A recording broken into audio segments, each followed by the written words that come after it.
Hey yo. Hey yo. Hey yo. Hey yo. Hey yo. Hey yo. Hey yo. Hey yo. Hey yo. Hey yo. Hey yo. Hey yo. Hey yo. Hey yo. Hey yo. Hey yo. Hey yo.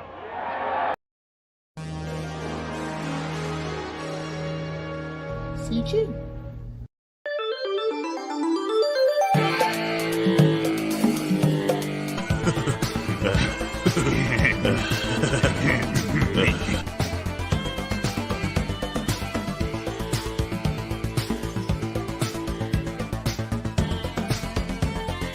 As a channel member, we want to have stuff for you guys. What we plan to do, of course, have those emojis, a bonk emoji. Yeah. We want to do comic strips for you guys to kind of keep our characters and comics out there, keep the creative blood flowing, and just little strips, maybe monthly. Develop notifications, sub if you haven't. We're trying to make the best content we can out here and do something more like a podcast. Let's get out of here. I've had enough of this. Ooh, what a rush! Fill it in a few different times just to kind of get a real deep color. And then kind of go in here at the bottom.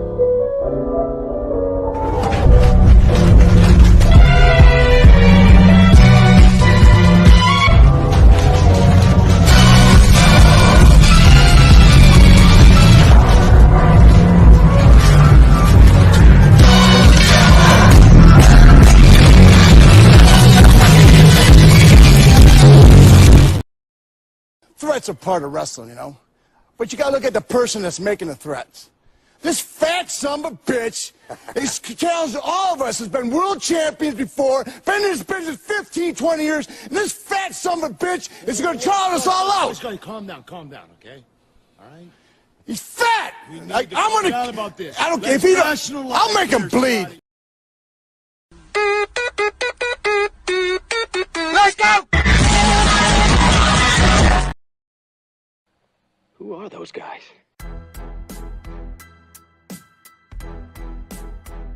Your brothers? No. Yes! You're beginning to get on my nerves. Who are those guys? I couldn't do that. Could you do that? How can they do that? Who are those guys? The fucking DIAZ brothers!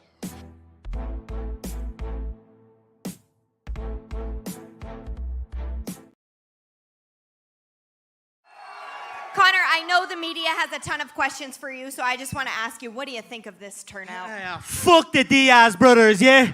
Fuck those cockroaches! DIAZ, get the fuck out of bed, you lazy bastard. You piece of shit.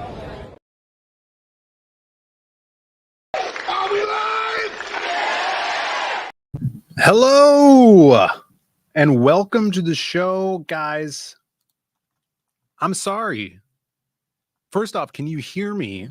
Voice mod doesn't work right now because I have to update it, and I didn't want to have to uninstall Avast and then update voice mod and then have Art waiting and then you guys waiting, and then we're late. But we're late, but can you hear me? I should be coming through the microphones. Oh, I am coming in clear. Am I coming in clear? Hey, Mom, I said, am I coming in clear? Late last night. Well, thank you guys for letting me know. Coming in clear. Usually how it works, I go through voice mod so I can do all the bells and whistles and cool sound effects and music and stuff, but it needs a big update, and I have to update it before the weekend. But I'm going to send the link to my good buddy. It's been so long since I've hung out and talked with Art. Brandon's not here. If you guys listen to the show this week, he's got at a wedding, so it's me solo. And I said to the chat last night, if you guys were watching the creative block, I'm like, hey, who do you want me to get on the show tomorrow? because if I don't get anybody, I don't know if I'm going to do it. But Edwin had a great idea to get the Mr. Arthur T. Bear. Now I can't even send him the link. Why can't I access this freaking... What is going on? What is going on? I can't see the chat bar in this window.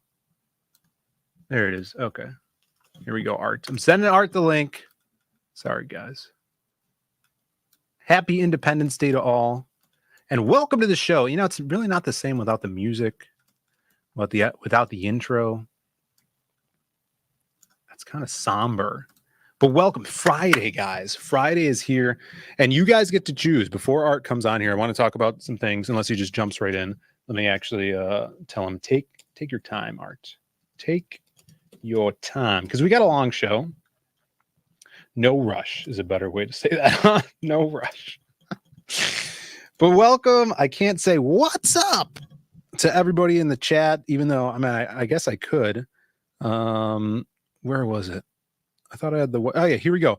To everybody in the chat. What's up? Angela Curry. What's up? Henry Beeman. What's up? Amy. What's up? Cranberry Langers. What's up? And the rest of you guys. What is up? Everybody shake hands with the chatters next to you. We're going to have an awesome show, but some kick-ass stuff happened this week. Books are shipping out from awesome creators. People are launching things. Covers are revealed, which is pretty badass. And if you guys are comic fans, which I know a lot of you are, it's a great time to be a comic fan. Let's use in the chat. Edwin is here. Great to have you on the show last night, Edwin. Everybody check out the Ace Volume 3. Check out that kick-ass Brandon Diaz pinup, which I might pull up here to show off in a bit. But round of hands, who's in the chat that wasn't in the Creative Block chat last night? Soap Maker, good to see you. Jav is here as well. Good to see you. Got to get down on... Oh, my God. Can't believe you made me say that. Professional production as always. There's just, I mean, it's just like an old-fashioned stream. You know, there's no music, but you guys get to decide. How do you want? Would you like a up close and personal camera here? We could be up close and personal. And this way you could see my cool faux Frank Miller homage cover. Any Evil Dead fans out? But let's get into what happened this week. I got a freaking awesome comic. Maybe I'll wait until Art comes on to talk about this. I don't know if he's coming on to be my co-host or we're just going to talk about his kick-ass book. Link. If someone could post the link to Art's sketchbook in the chat so I could pin it to the top of the chat. Is this a little...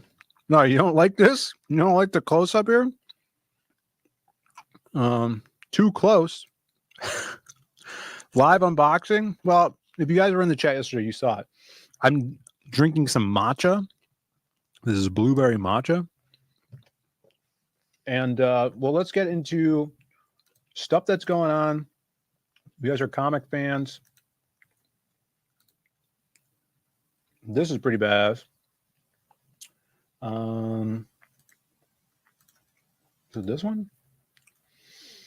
Vaughn has his new cover for Phenomenova, drawn by Buzz. If you guys are big fans of Vampirella from back in the day, Buzz did a bunch of those books.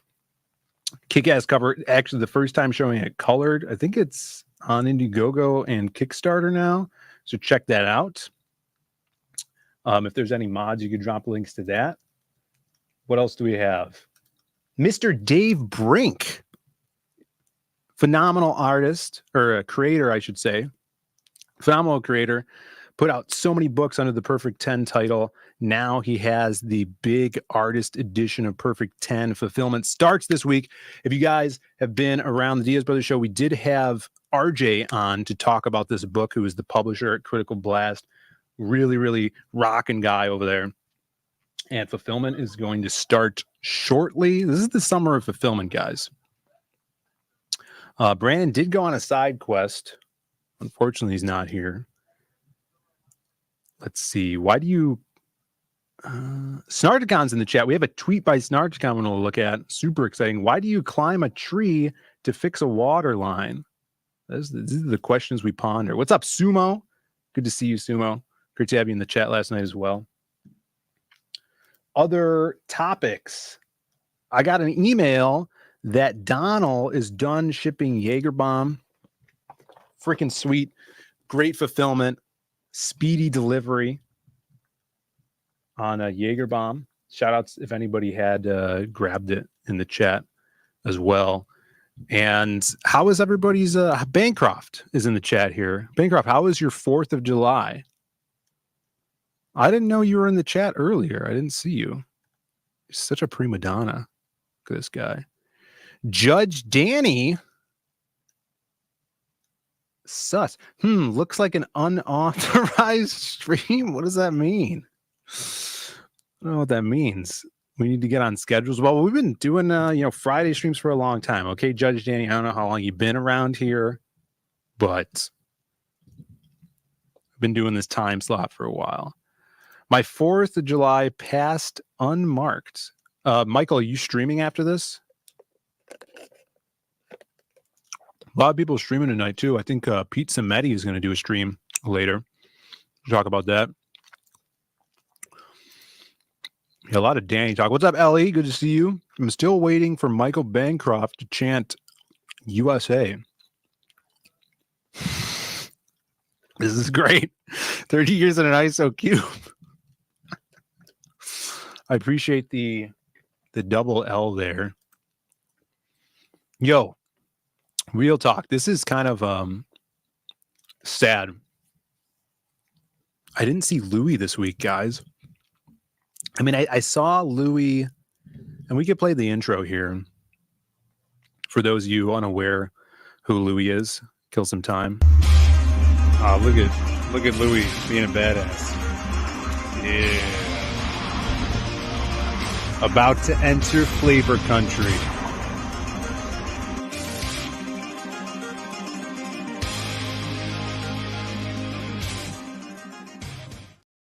There's Louis. My man Louis, big fan of Pink Floyd and John Wayne, but he I think I saw him on Monday, and I'm like, oh, there's Louis. Maybe I should ask him a question really quick. But I'm like, oh, it's only Monday. I got all the time in the week. And then I never saw him again. I never saw Louis again. So I'm sure he's fine. You know, he probably celebrated 4th of July pretty hard. And I guess we'll have to ask Louis for next week, you know? Yeah, what is the chat summary? I don't really, because this isn't really a show yet, because Art's not here. Where is Art? Art knows about this. Art streamed earlier. He said he was coming on.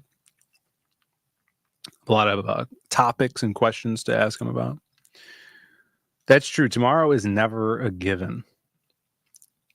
You didn't really prepare for this stream, did you? Yes, I did. What are you talking about? I had those little topics we already discussed, and then Art was supposed to come on, even though I did tell him no rush. And I probably shouldn't have said that, to be fair. Shelby just posted the temperature is 122 degrees out on Twitter. Twitter. Rest in peace, Shelby. Yeah, he lives in hell. Every day is hell for Shelby. Ask Louis Bit lasted what? 2 weeks? Oh, it's coming back. Okay. Here's the thing. How are you guys going to miss it if it's always around? You know, so we take a break. Brandon takes a break from the show for a week. He comes back and we'll have another Ask Louis. I know you guys loved it. We're all about the chat participation here. It's an Articon. That'd be hilarious if everybody else started doing Ask Louis somehow. Is Merv here? Oh wait, you're talking to me. I resemble that remark. All right. I don't take that lightly. What's up, Creative Faye? If this is your first time in the stream, welcome to the show. This is a podcast. I don't know. It's a live stream. that's kind of like gallivanting as masquerading as a podcast. It's not a real podcast. I would like to do a real podcast. We got this set, you know, we got this, as you'll see, a fake monitor screen that comes down. But I think everybody preferred the close-up shot. And this is good because I could show this off. This week, as some of you may know, I work for the largest arcade in the world. And we get all kinds of people that come into the arcade every day. Sometimes celebrities, sometimes mini celebrities, sometimes e-celebrities, and sometimes comic creators. So this week, J-Bot, if you guys are familiar with J-Bot's channel, Mighty, is it Mighty Bot Studios, Mighty Geek Studios, Mighty something. That's his Twitter handle.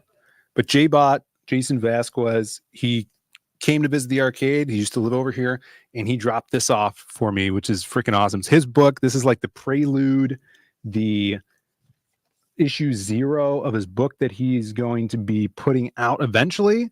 And you guys may have seen this on Twitter. Bear Zerker. It's about this stuffed animal bear barbarian and this little girl. Pretty cool. And I really dig the way this is printed. If you guys are familiar with Chad Townsend's work, he did Kid Squid, a similar printing style. Brandon's big joke is he had it printed at a calendar factory. But it's printed landscape size. So even though it has the cover like this, I showed this off last night, but really fun cartoony stuff. Oh, I got to pull up the picture that he actually drew for me. He did like a little drawing of the silhouette, but super cool action, very cartoony style. If you guys aren't following J-Bot, definitely do so. And we had a good conversation. It's so funny because we met years ago when I was trying to become an independent wrestler. And then I think I bruised a rib taking a bad body slam, as one does. They are created by Jason Vasquez, J-Bot. Look, Matt Barr did the logo. Logo design by Matt Barr. Is that Matt Barr? And Big Boy Robo colored the cover, which I remember him. Big Boy Robo used to be in the chat. Shout outs to these guys. Pretty sweet.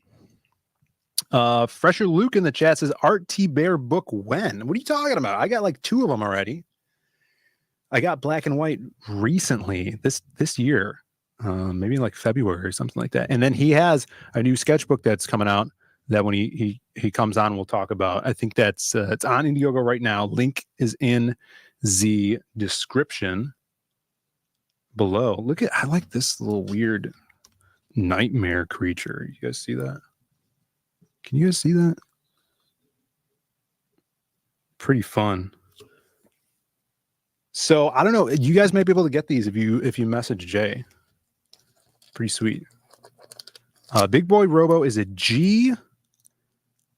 A Fazella. I don't know what the Fazella means. It sounds Italian.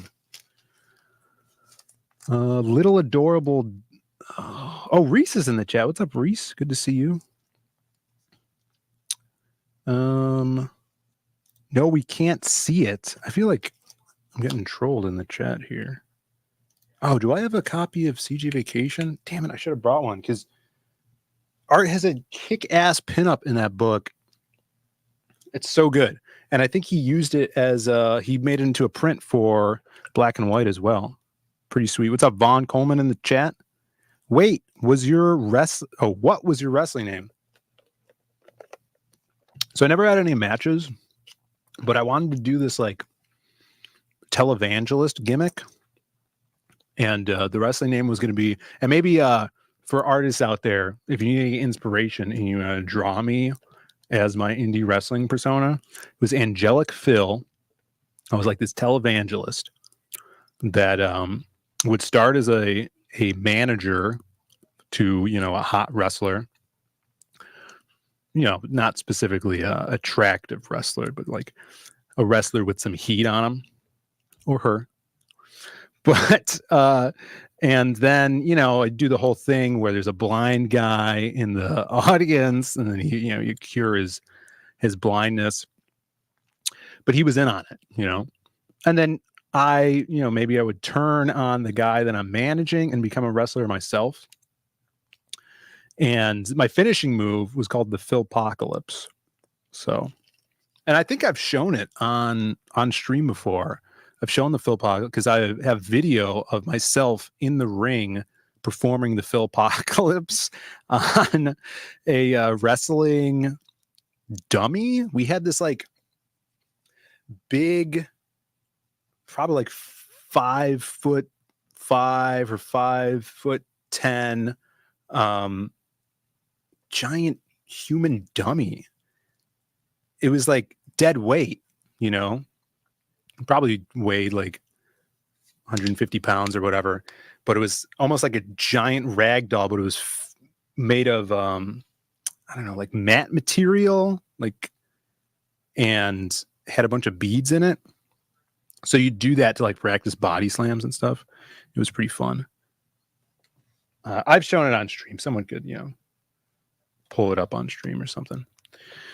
Let's see. What do you guys think of my wrestling name? Yeah, brutal. The Philpocalypse is brutal. Oh Lord. Oh Lordy. Yo, Snuggy's in the chat. Good to see you, Snuggy.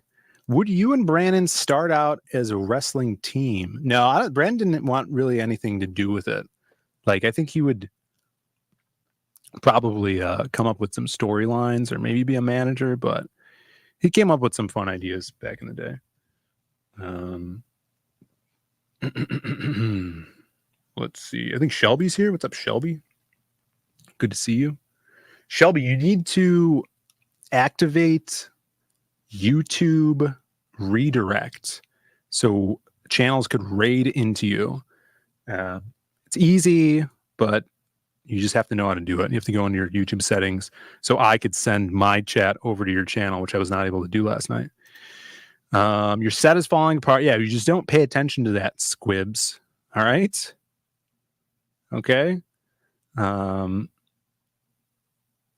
see. Beads. No. We got Boba here. Henry Bemis. Good to see you, Henry Bemis. Phil's curtain just fell. Awesome production value. You're not supposed to talk about that. Brandon could be my manager.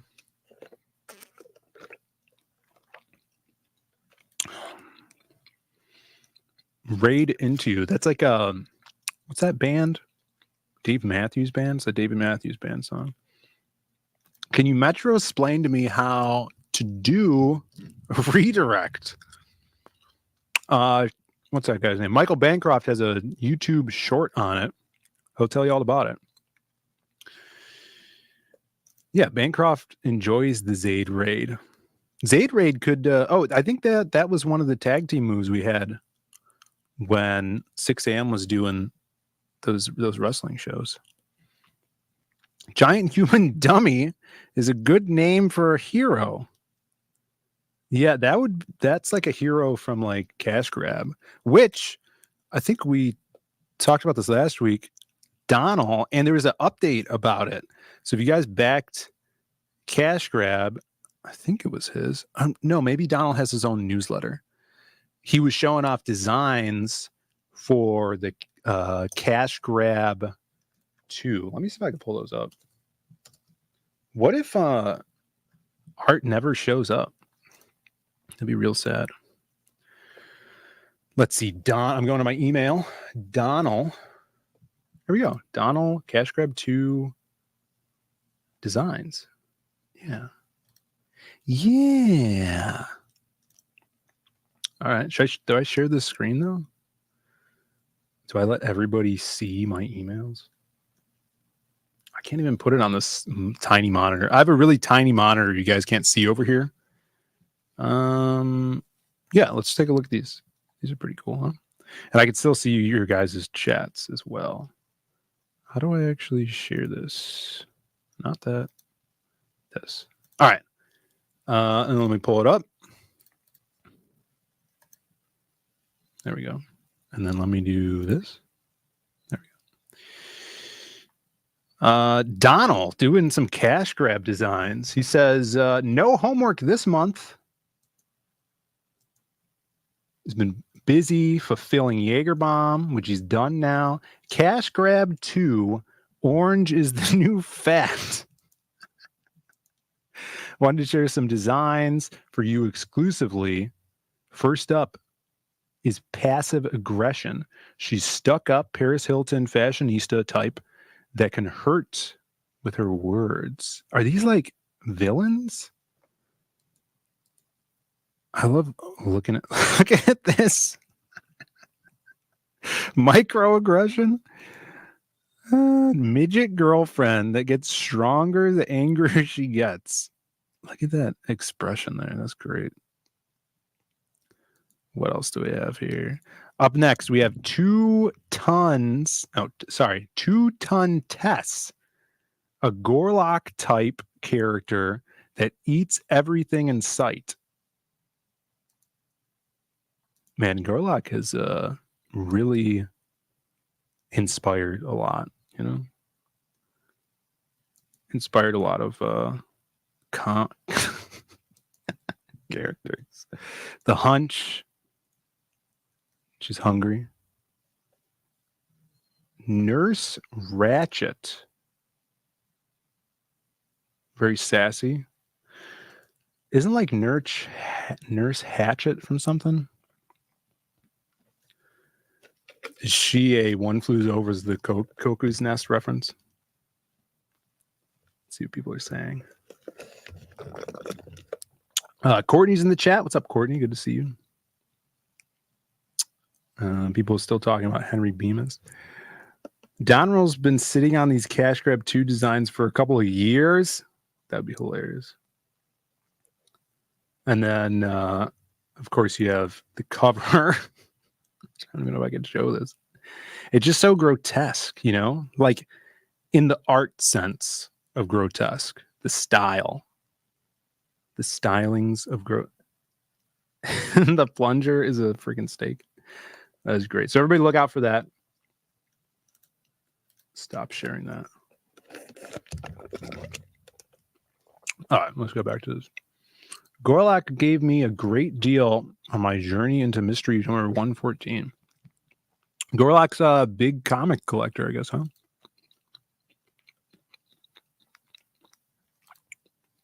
Isn't that the Cuckoo's Nest? Or is it, did I say Coco's Nest? See, I got it right, guys. I've seen that movie. I enjoyed it.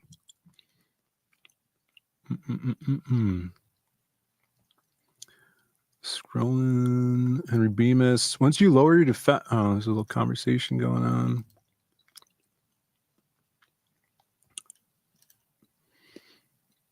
Do I need to buy a raid whistle? What are you guys talking about? Cuckoo. Is that how you spell it, Maromi? I don't know if that's how you spell it. All right. I did get a message. It's from Art.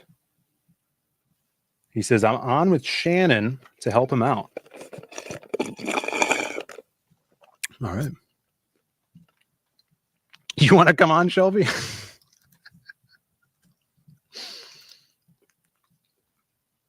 Oh, he said, no, but he says, I'm going to be late. I'm going to give him a little thumbs up. Sweet. I'll be here till 8 NP, which means no problem.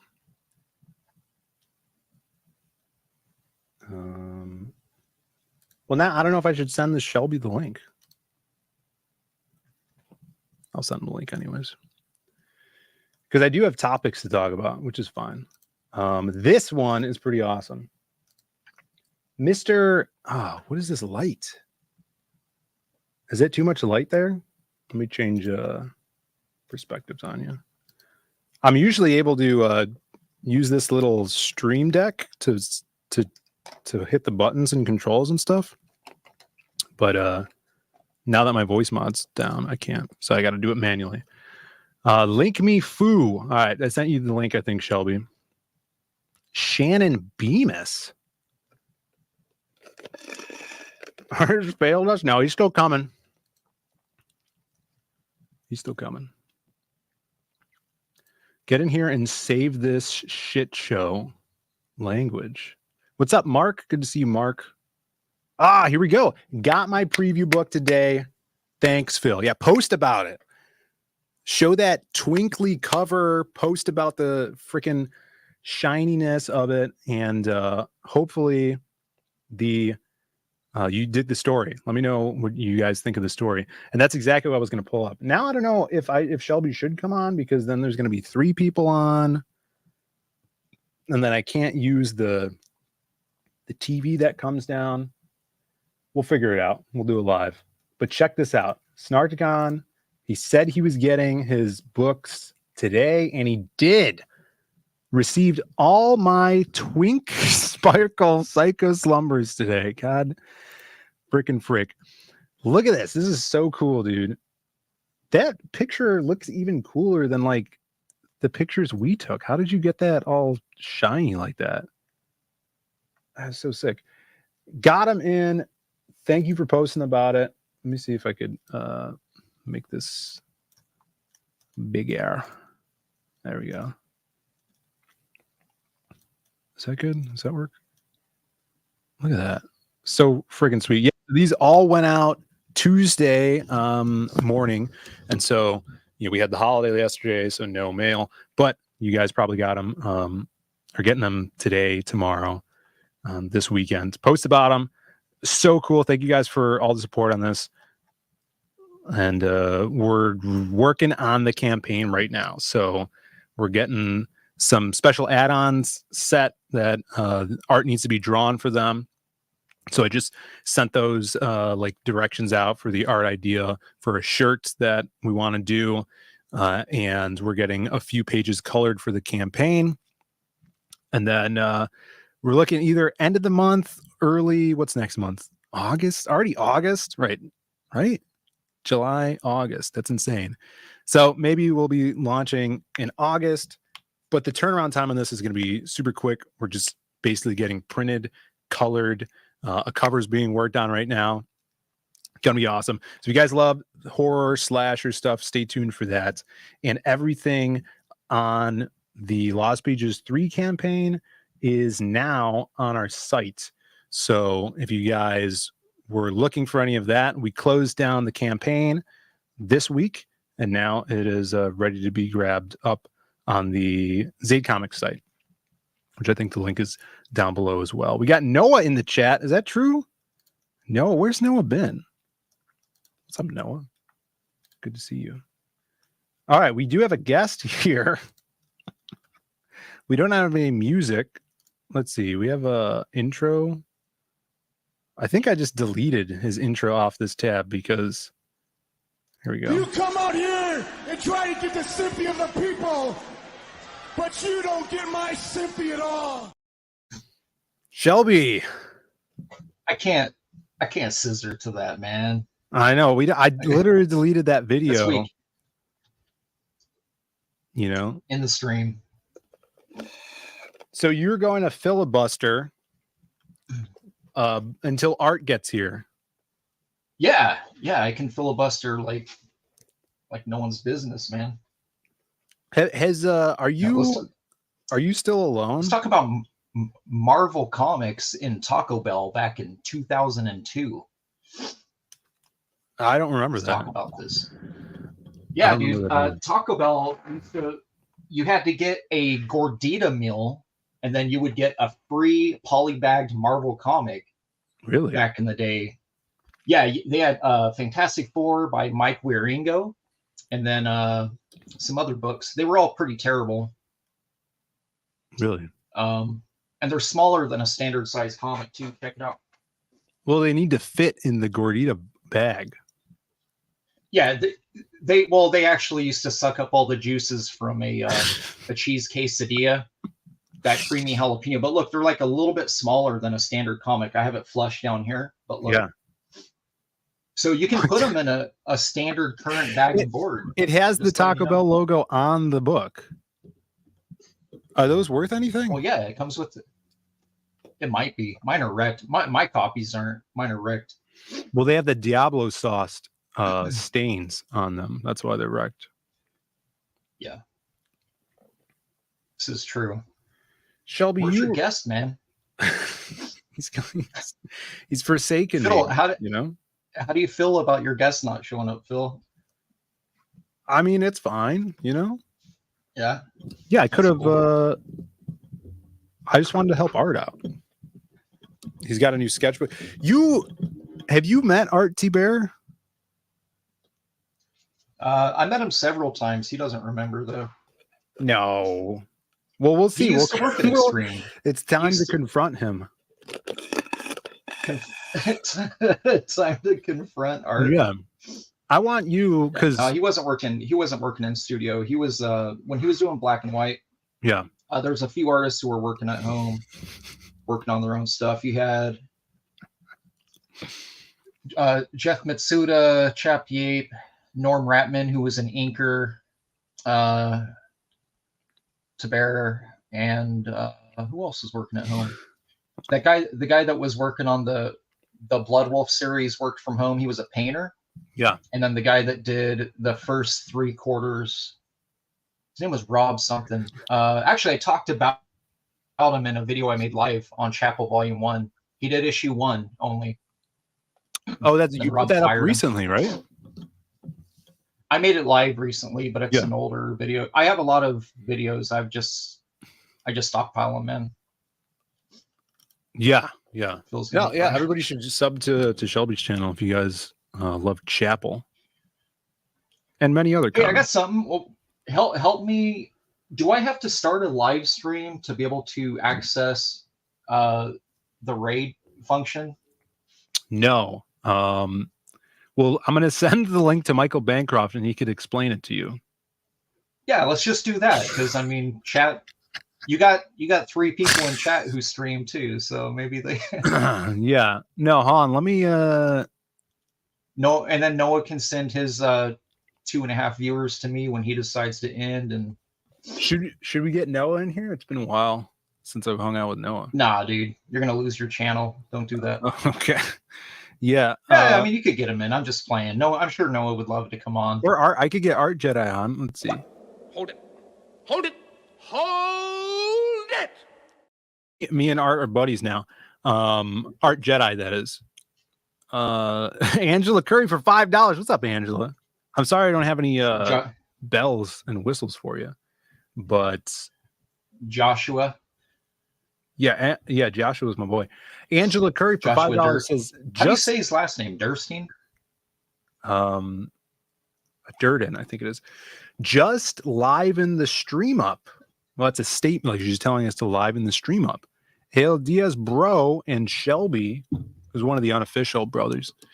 Cheersies and happy Friday. Thank you, Angela. Well, you know what always livens the stream? Livesven is not a word. Is your mom in chat again? No, I don't think so. Oh, she didn't add me on Insta, bro. She didn't add me on Insta. We're gonna get this bonk going. Okay?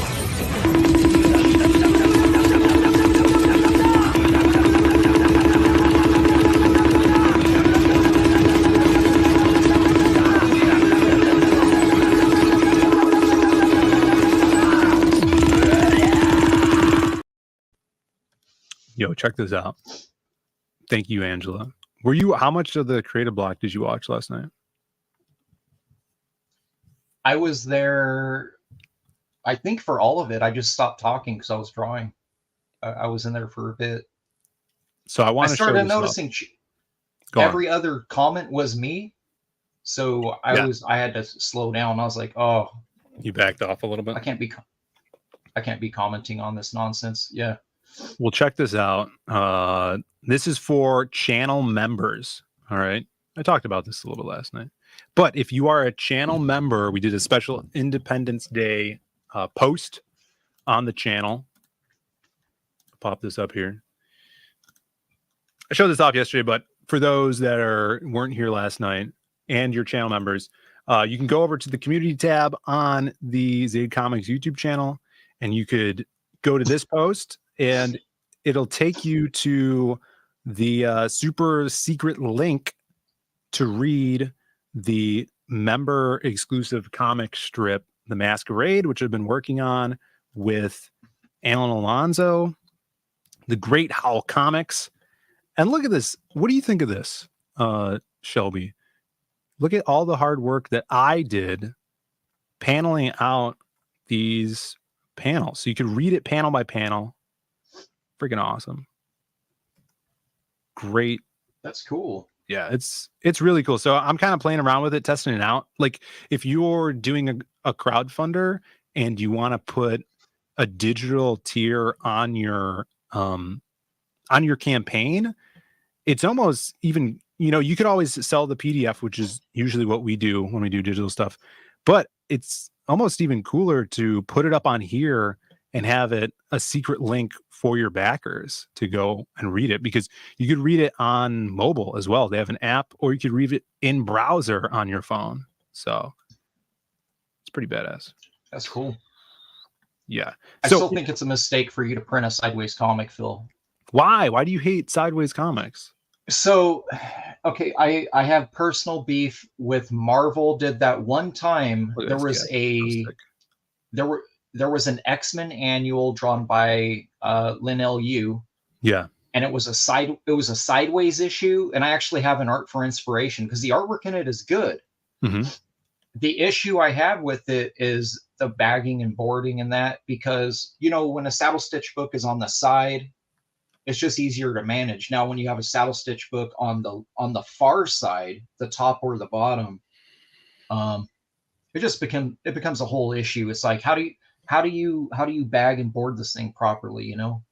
Yeah, I guess so. And like put it on a shelf or something. I don't know. It might be.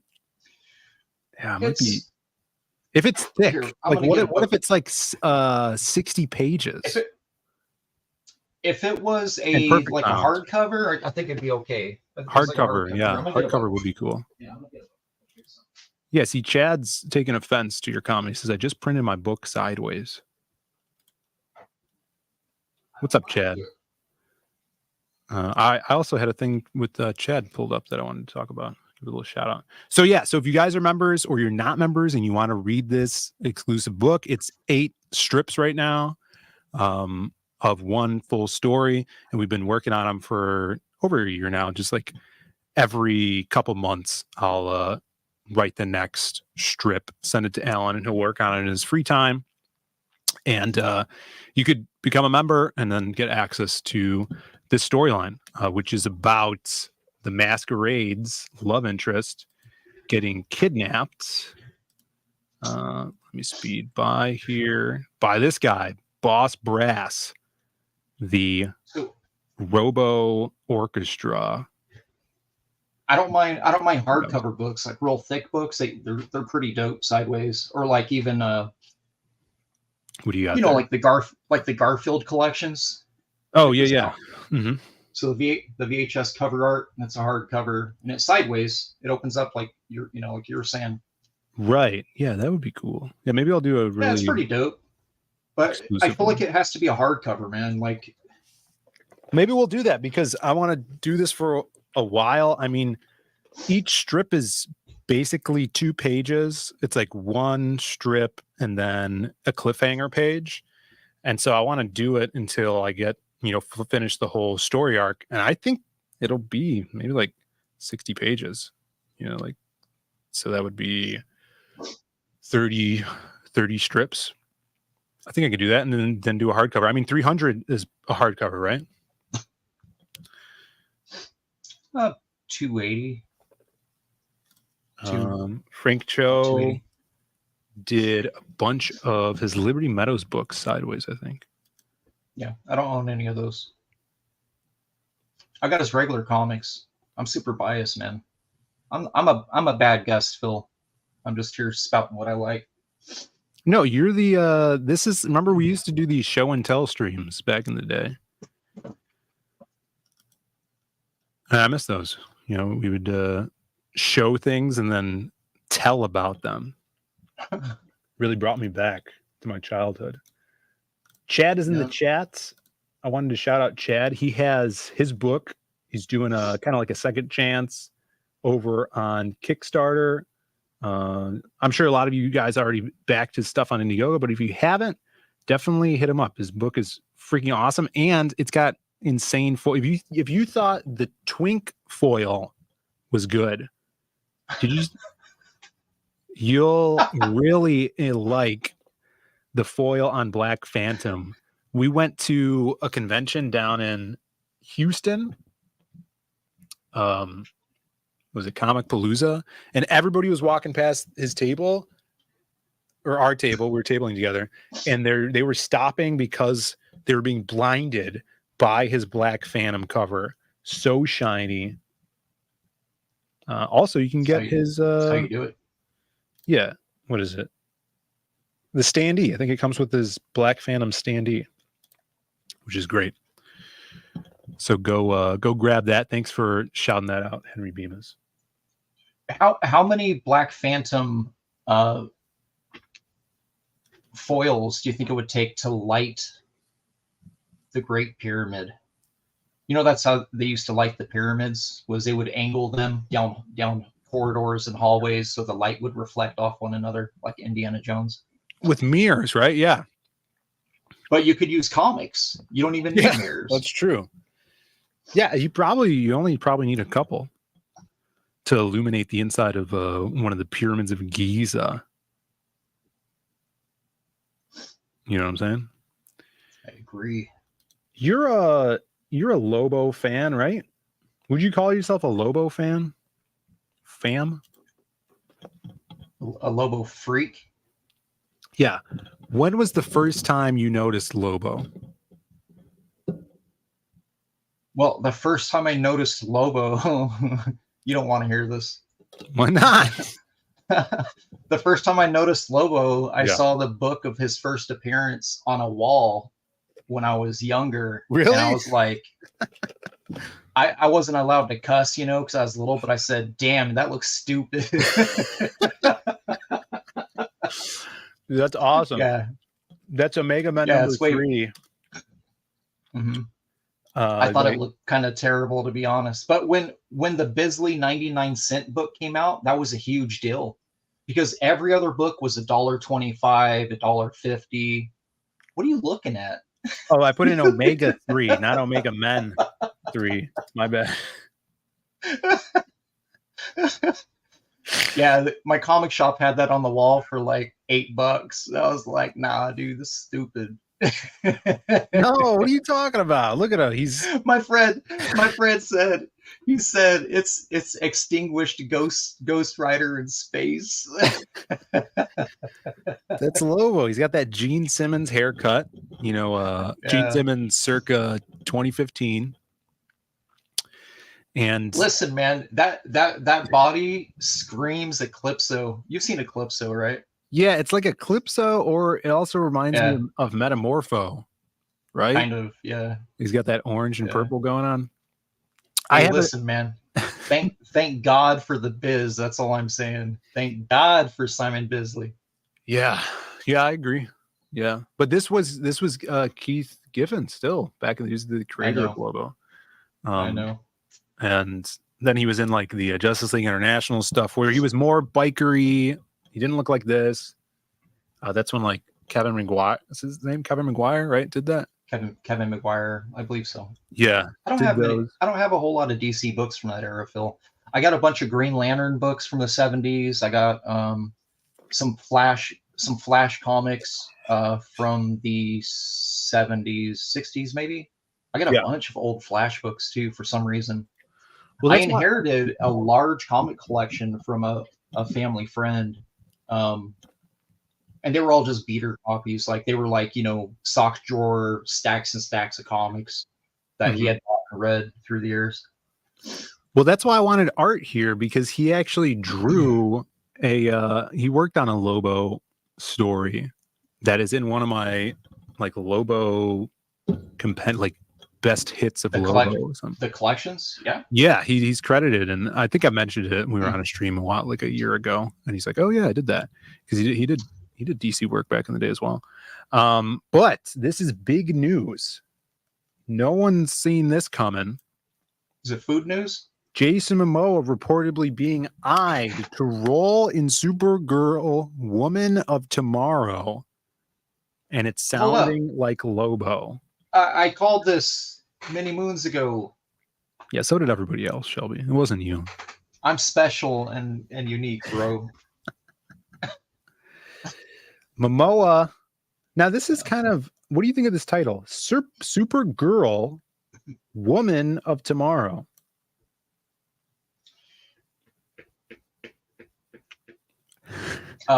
So it's just hijacking Man of Tomorrow?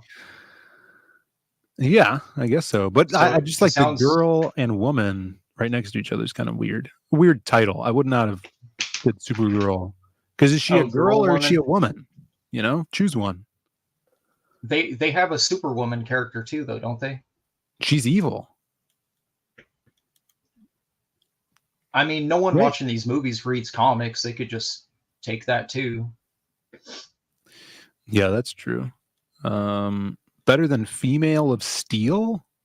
Yeah, that's not great. Sounds like a Neil Diamond song. I hope it's not a Tom King story. Remember when he was gonna write the like Fourth World movie? It's like the New Gods. I don't keep up with. Well, I that's don't what keep up years with- ago. Unfortunately, time. I do have. Back when I was a young chap, Yeah. I have quite a bit of Tom King like collected books because of the artist. He worked with David Finch for a while on Batman, and I have all those in Yeah, hardcover. And then Those weren't bad. The with He I Am did- Bane. I Am Bane was pretty badass. he did a really cool. I've shown this before. The Superman book is his work, but I got it because of Kubert. This is a really cool. This is a collection of all those Walmart comics. Oh, really? It's a Superman. But just Superman, yeah, though, right? Superman, not Woman of Tomorrow. Yeah. Yeah, so he wrote these, but the Kubert art is why I bought this because it's sick. It's really cool. It's really cool art. Adam? And, no, it's Andy. Oh, Andy. Okay. Andy, yeah, yeah. So it's pretty dope. It's a cool That book. is dope. And then the Batman books I have are these ones. I think They he did all these. they did a Walmart book that was like a Swamp Thing Halloween special that was pretty good. I went to Walmart to go pick it up. I don't They're know hardcovers. where so that's collected. It's all Dave Finch. It's all Dave Finch. work Badass. here, so, It's good stuff. but it's Tom King. You know, I'm kind of like supporting him in a way, so I feel conflicted. Yeah.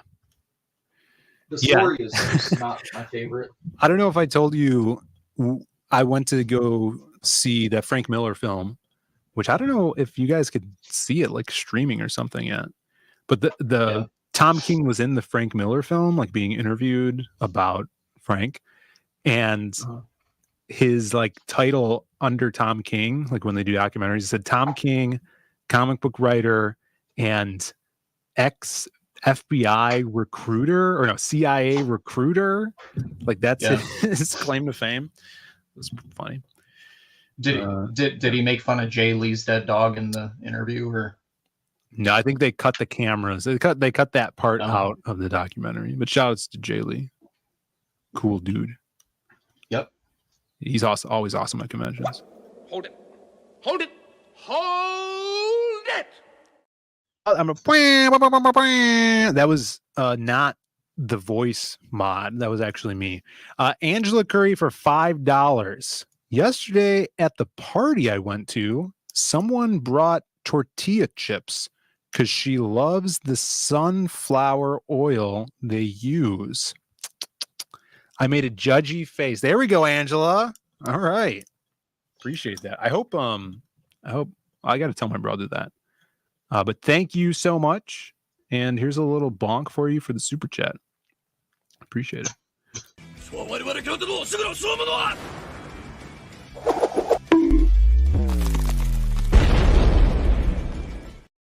We got Pablo Romero in the chat. What's up, Pablo? Good to see you. All right, Shelby, now is the time. The time has come. Food news. No, not. Oh, God, what happened here? Not food news. I don't know. Go back. But Do it again. we Show have chat the No. amazing gift. I sent you an amazing gift last night. Hold on. Well, Do you have it? We have a special guest here. Good screaming, everybody. Art. Shelby made that tough on you, but you triumphed. You made it through there, Phil. I know he didn't know. He didn't know you were here. Oh, what is this? All these layouts. I'm sorry. I'm running a unprofessional stream here. My brother's not here. I had to bring in my fake brother Shelby to pose. My voice mod equipment is down. I was late starting the stream.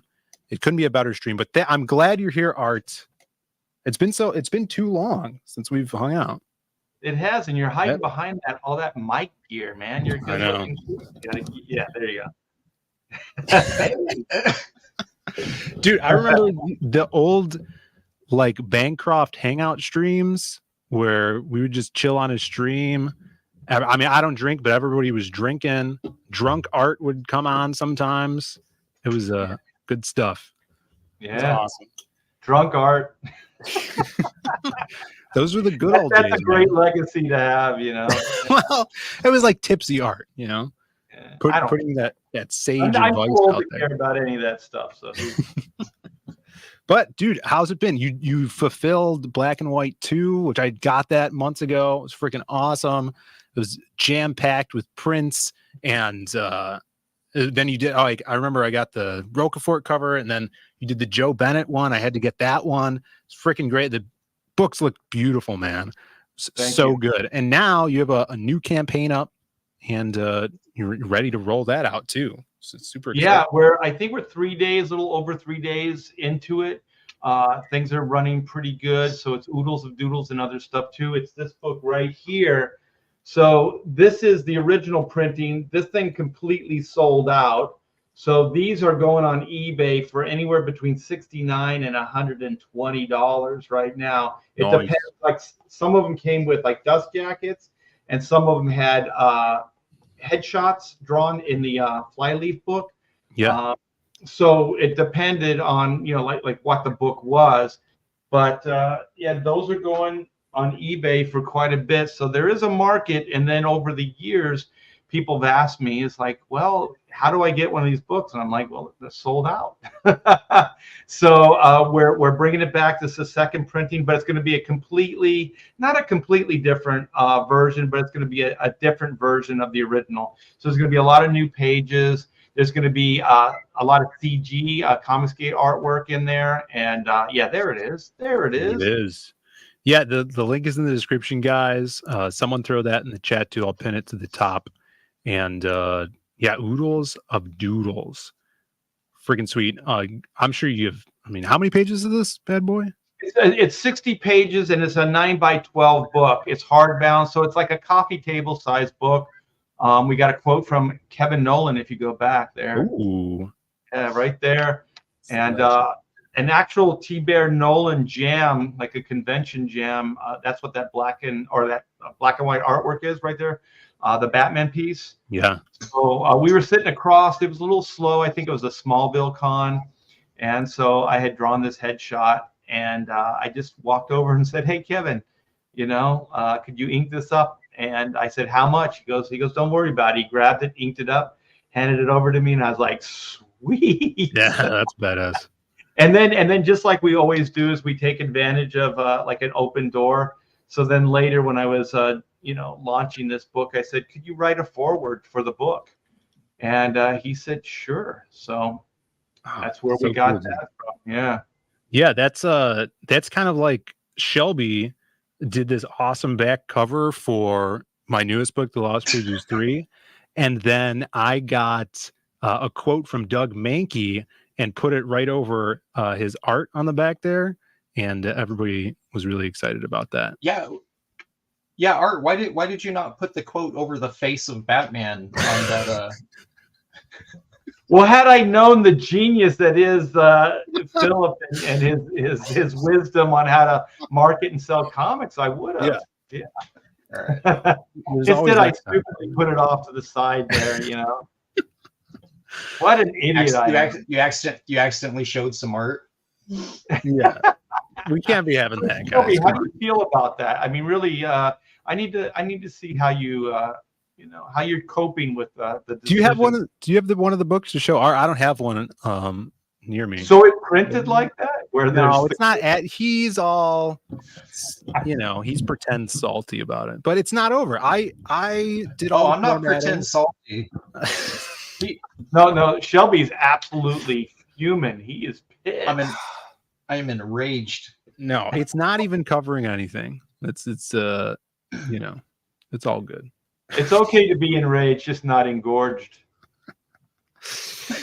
Well, hold on. We got in chat here. Hold on, it's okay to be engorged. What? It is, yeah, especially Thanksgiving. Snuggie Jr. gifted 5 memberships. Thank you so much, Snuggie. Great to have you in the chats. People that got them are Ellie, Admiral Wackass, Nail Bunny, TC, Chad Townsend, and Corey Barton. Thank you so much, Snuggie. See, Art, if I were prepared and had my my voice program updated, I'd be, you know, shooting out alarms for getting memberships and super chats, but it's just not happening. I needed to update things and I didn't have time.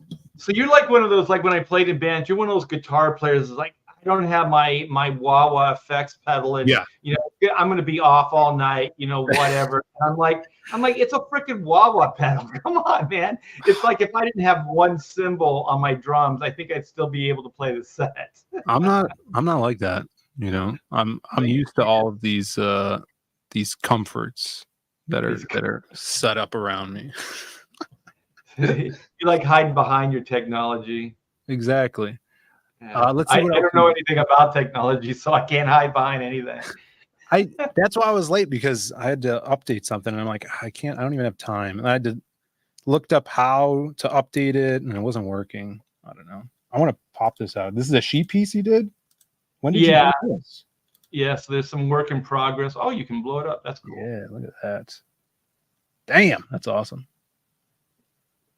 So one of the cool things about this industry is I got okays from everybody to, you know, publish their characters, even DC, you know, so it's nice to have, you know, the thumbs up to publish stuff. Yeah. It makes it easier than doing it, you know, the illegal way. Yeah, it makes things less stressful, right? Yeah, and then you're kind of like, well, you know, maybe something bad will happen down the line. Well, not this time. Not this time. It's all above board. Yeah. Yeah, I was just saying, and I don't have one of the CG Vacation books near me, but you did that awesome black and white piece for that. That was super sweet.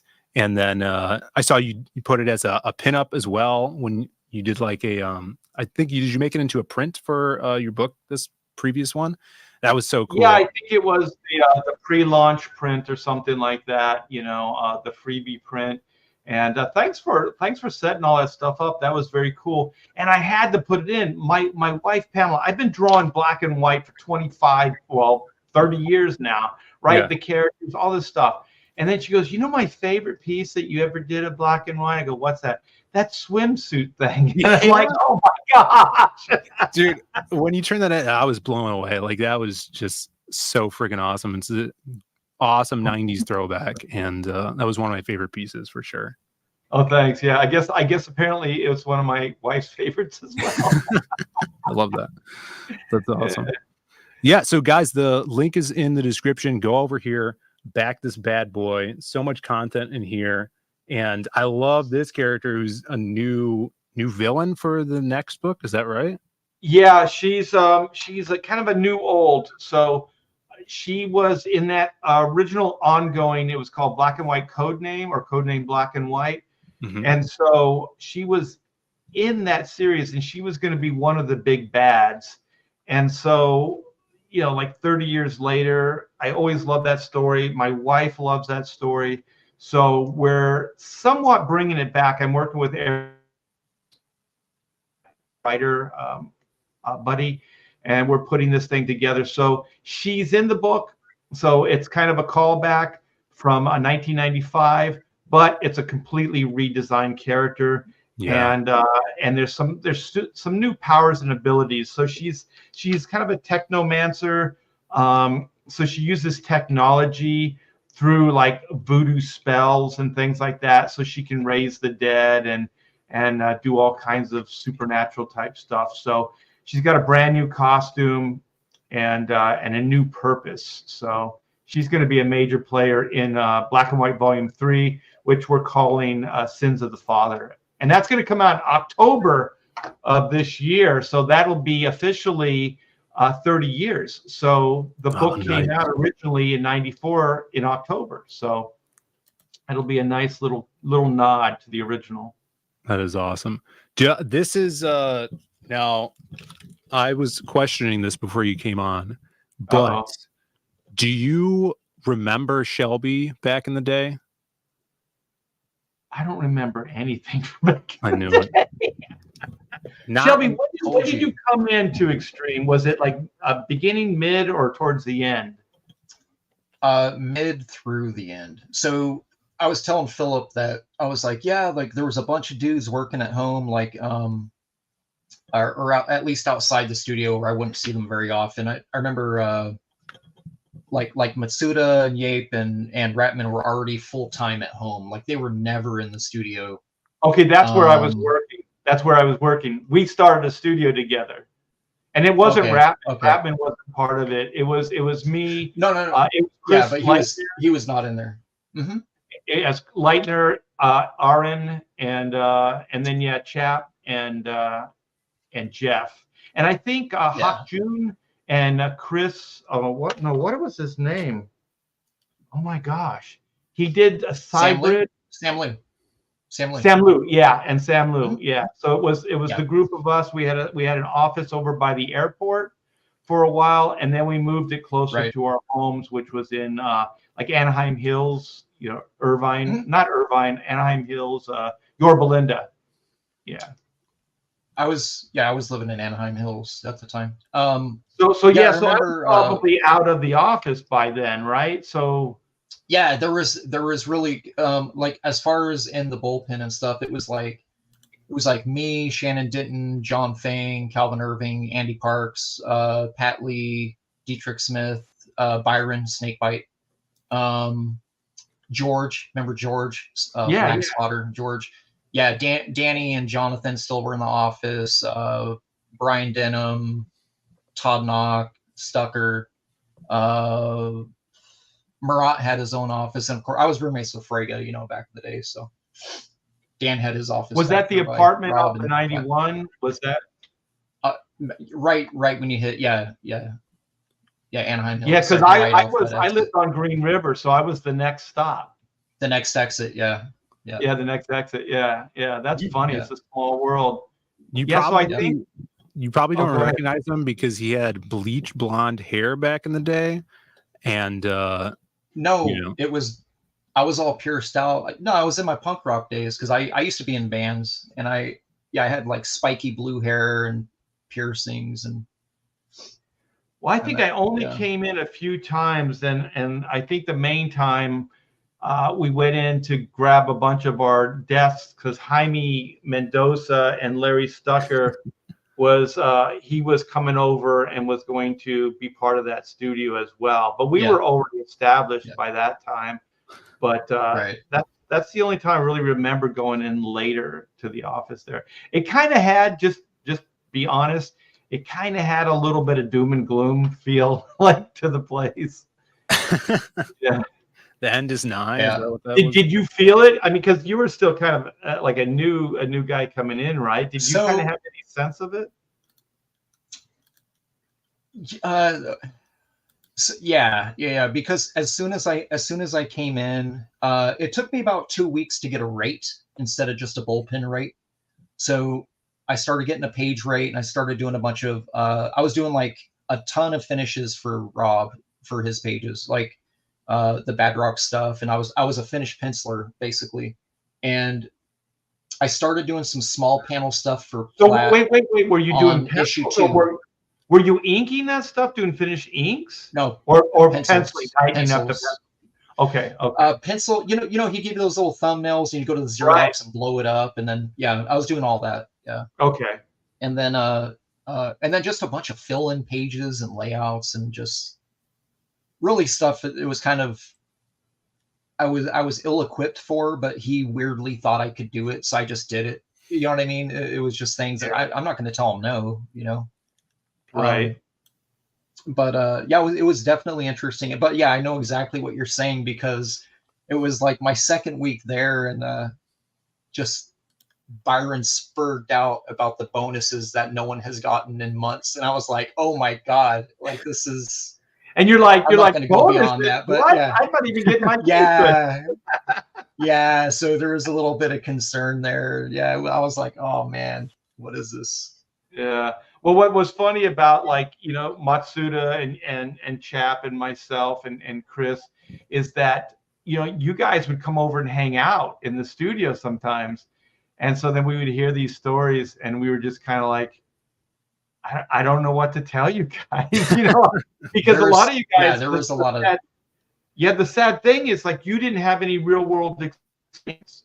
You know what I mean? Like, you didn't know what to do. You've always been kind of part of that studio, and you were dependent on that eco structure. So you didn't know how to get Marvel work or how to get DC work or anything outside of that.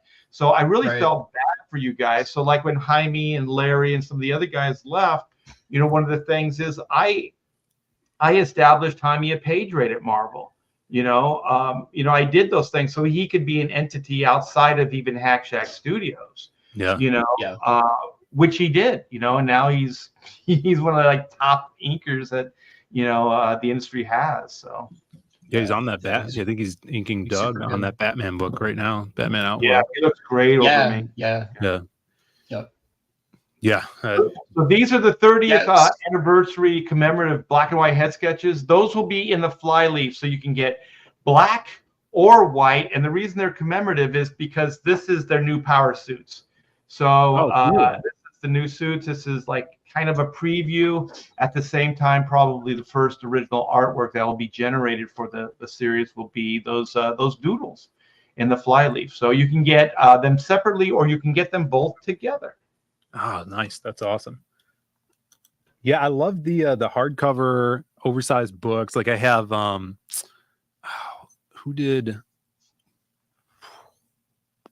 have a bunch of sketchbooks. I know I have Gary Martin's.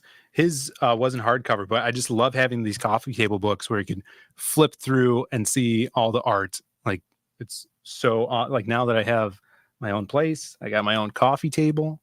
And I actually have a stack of freaking books on them too. You know what else is cool?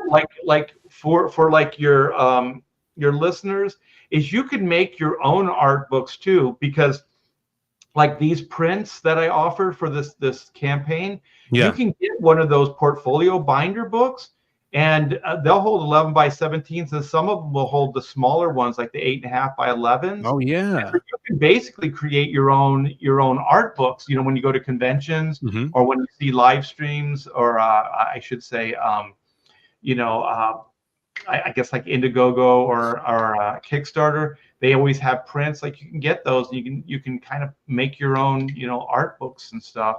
So I always like that idea. So, you know, sometimes I think, well, if you buy a print, what would you do with it? Well, you might frame it, put it in your studio or something like that. But you also can, you know, make your own art book out of them. So yeah, just advice. Definitely. For sure. Are you doing also other head sketches on here as well? Or yeah, so these are like you choose.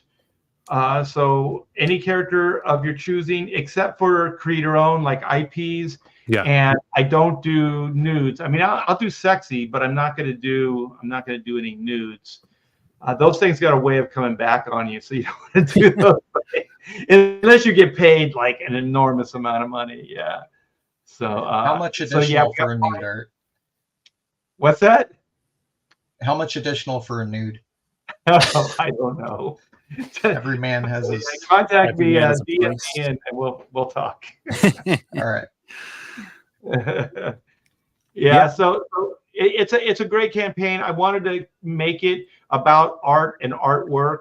So there's not a lot of like stickers or you know, patches and pins and all kinds of stuff like that. So it's really just about the book and the artwork. And so we still have a couple early birds. I got to urge you guys; those are going to come down probably Sunday night.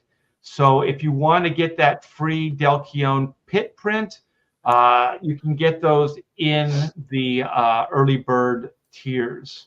Yeah, look at that. That's freaking badass. Yeah. I have a question. Logo too. I got a question about that piece. So is that ink wash or watercolor, or what did you use for Yeah, the grays? it's brush and wash. Yeah. Okay. So I don't think there's any pin in it. Yeah. There is digital brushes that can emulate it pretty well now. So I wasn't sure. I was like, oh, I wonder if he did like a wash or just like a, like an overlay or whatnot. No, it's all like, pin. It's like brush and ink, and then ink wash, and then like all the slashes through it are just like, what are the Presto, whiteout Some pins. whiteout.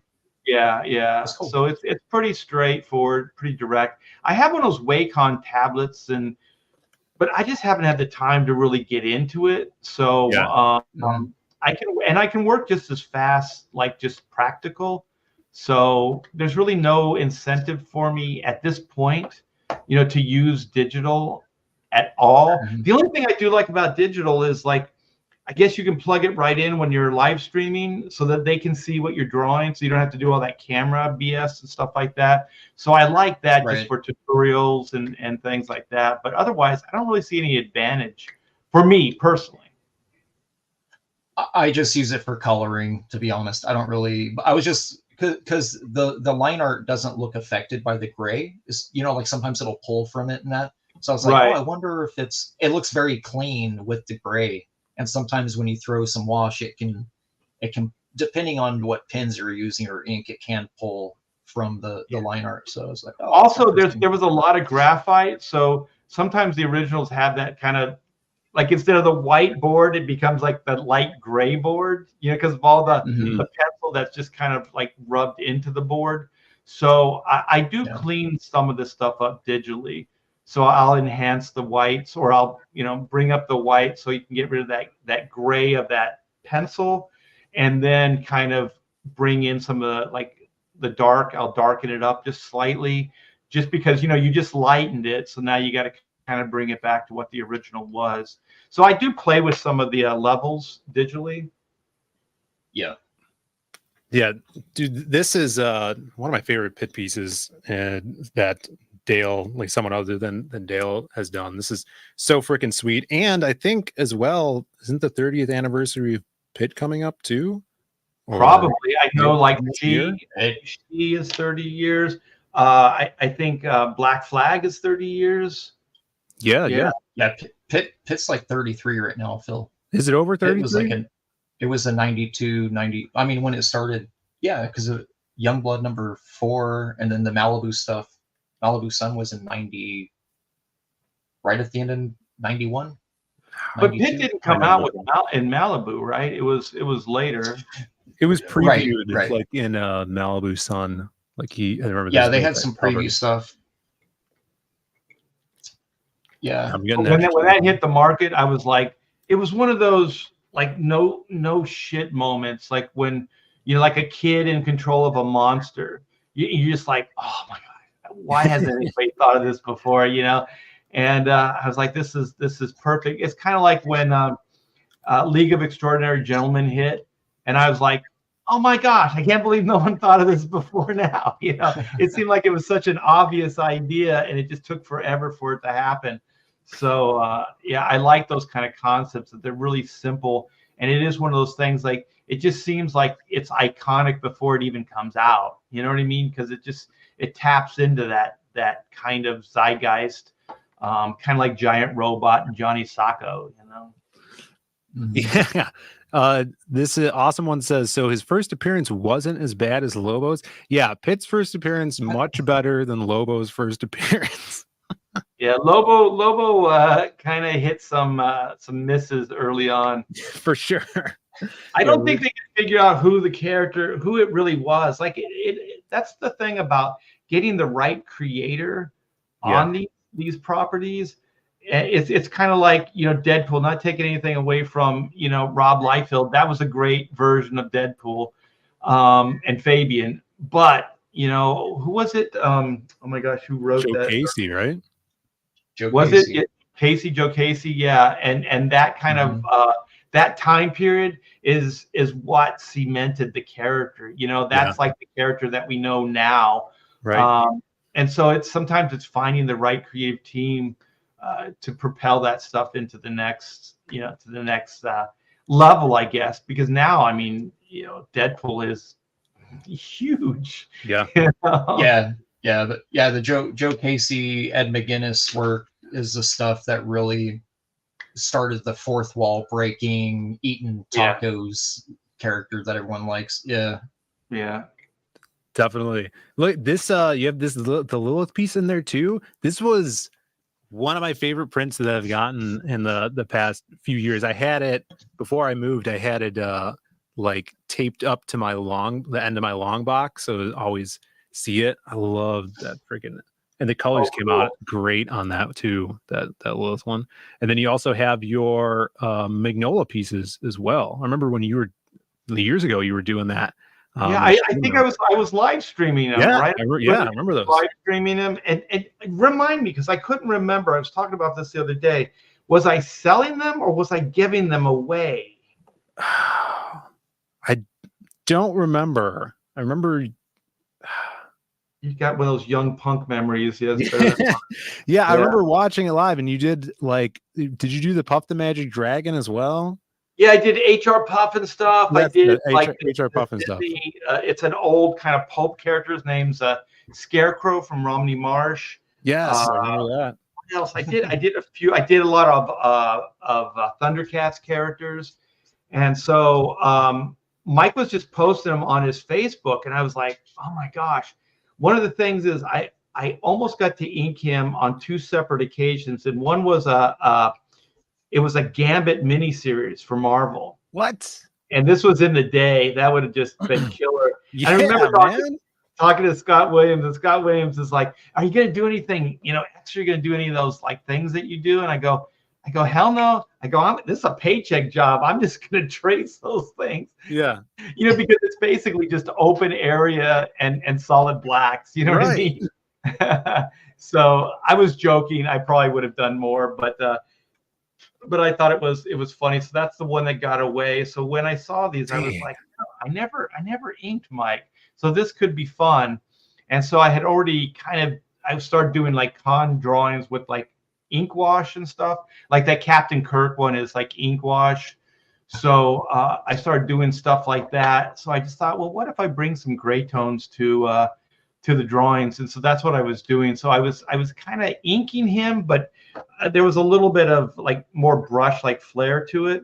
Mm-hmm. And then just kind of bringing in dry brush. So I like that Gigantor piece, so I put it in here.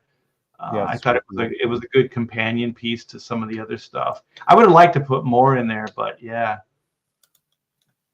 Art, did you ever have a chance or an opportunity to ink any early Walt, any Simonson stuff, or any Rick Leonardi, 80s?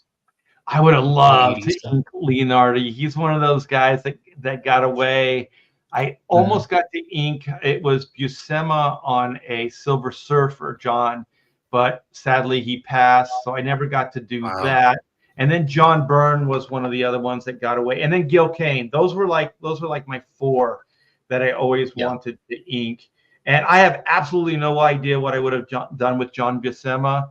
I didn't have a clue, but I just wanted to do it. I just wanted to, because sometimes as an inker, this, Shelby, you're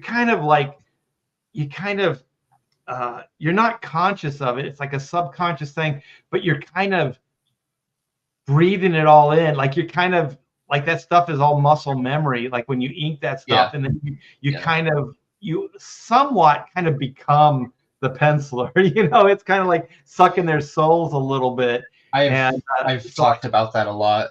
That you assimilate a little bit of that stuff. You can't help but assimilate a little bit of the essence of the work that you've been inking for so long. So it becomes kind of your style as well.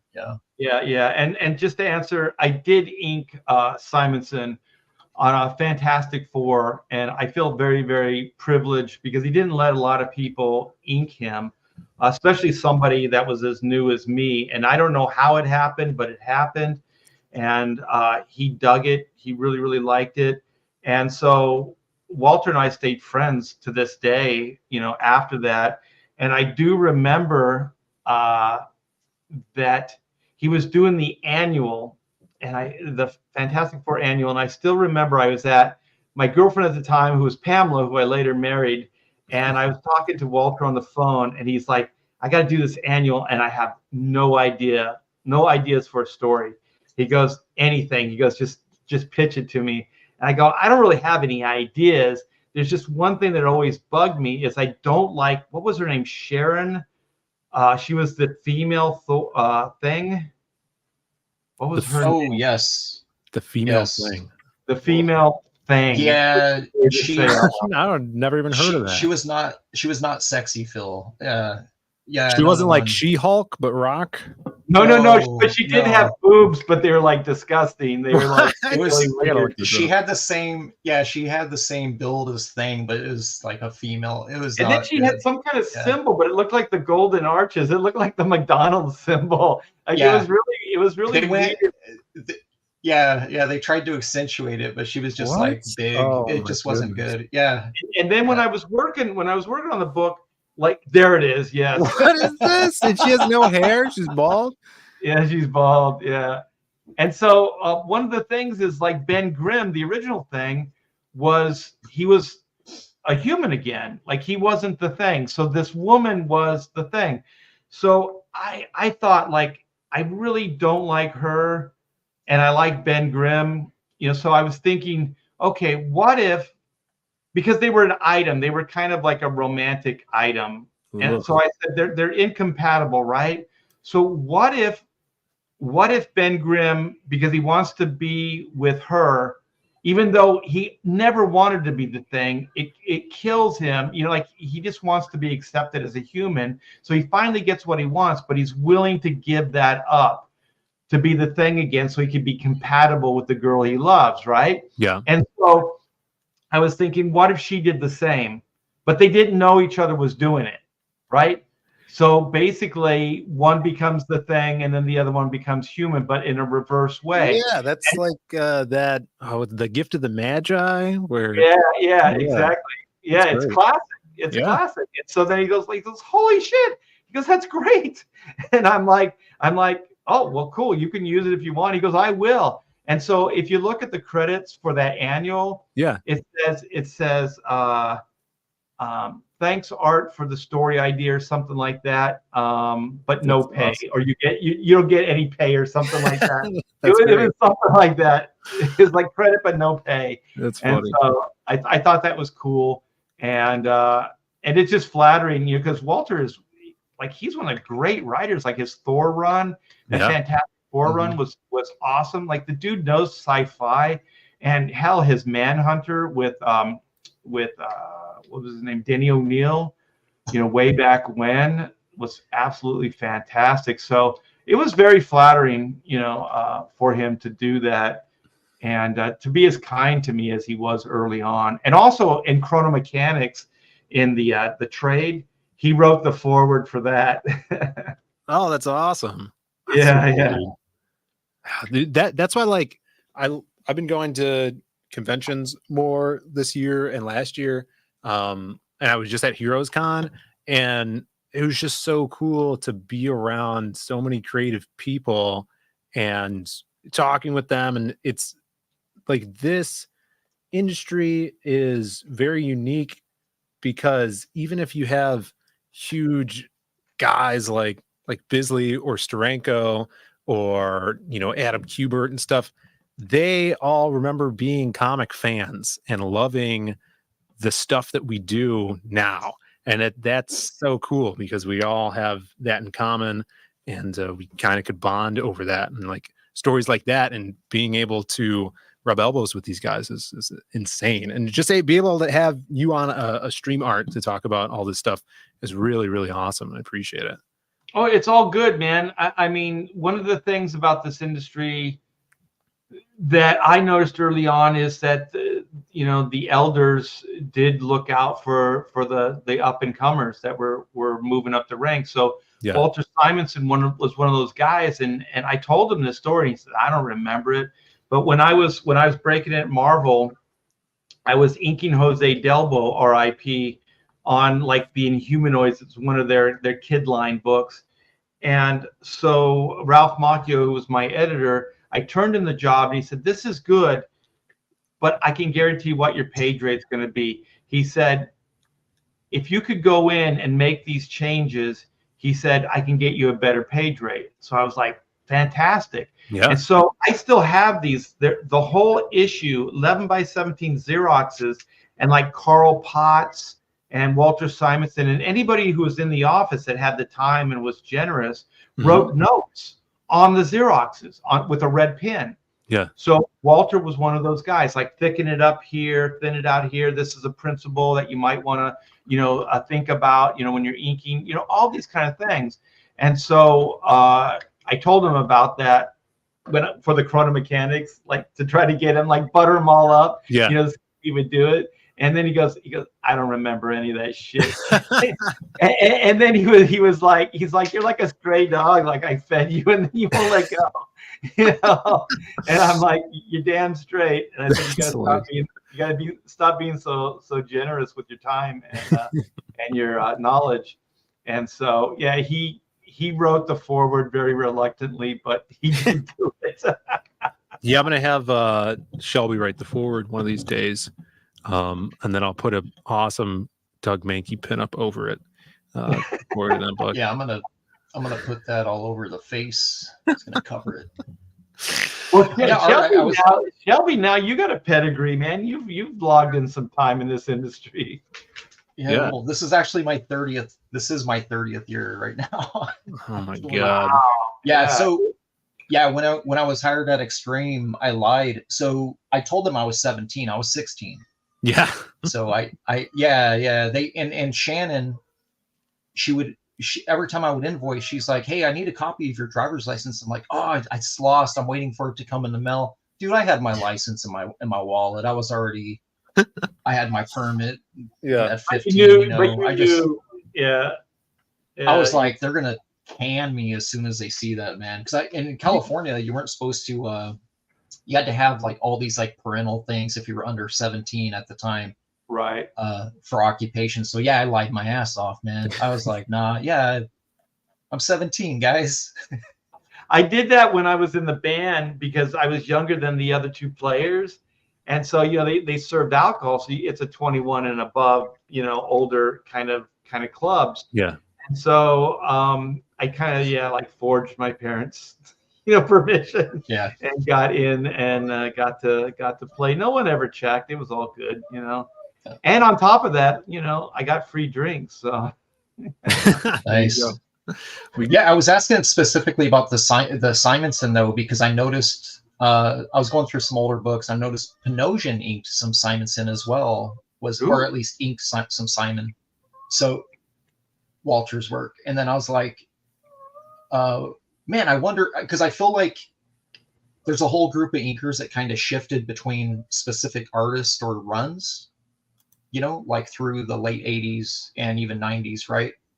So like, I would see like Wilson Scott Williams kind of trading hats, and then yourself as well, kind of trading hats within certain eras of different books. And I noticed Panosian Dan Panosian doing some inks, and then he kind of shifted over to some books, and I saw your name land on a few books. You got to ink the best Art Adams run at Marvel. That was with Walter as well. Walter was writing and Art Adams was penciling the Fantastic Four, right? Yeah. Yeah. That was good stuff. And on top of that, this is one of those cool generational things.